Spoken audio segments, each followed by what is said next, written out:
يا بنت وحشتيني. ايه ده حسين بيتكلم مين؟ خليكي معايا خليكي معايا. ايه؟ بيتكلم مين؟ بتكلم الحته بتاعتي. طب انت يرضيك انا اكلم ولد؟ لا ده هكسرك عظمك. طب ممكن اخويا يسمعك ويجي هو اللي يكسر لك عظمك. يوحى بس مفيش حد طيب يا ابني. ده انا والله هقول لي لابوك. يوحى انت ليه قتل بس؟ ايه صح؟ ده ليه قتل؟ ايه ده؟ ايه بتتيابي ما تجمع يا ابوك. يعني احنا يا جدعان هنفضل في الموضوع ده كده كتير. هنفضل يعني نفضل يعني كل ما يجي عند ضربة القلم تضحكوا. تديك قلم بجد؟ طب يا جدعان دي كواليس وانت هتروح تقول لابوكي؟ اه وانا هكسر لك عظمك لما يجي بيتكلم بيه.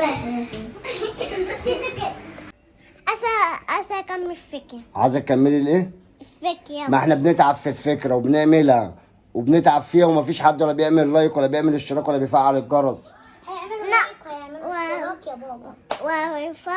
طب اقول لك على حاجه، انا هرانك هنزل الكواليس ديت. لو الناس دي علت الكواليس ديت يستنوا الفكره الايه اللي جايه. واحنا النهارده يا جدعان هنفتح لايف الساعه 11 بالظبط. هنفتح لايف امتى؟ الساعة 11 بالظبط. لغايه ما نفتح لايف لو والله العظيم لو الكواليس ديت عليت استنوا الفكره جامده. يلا قولوا لهم باي.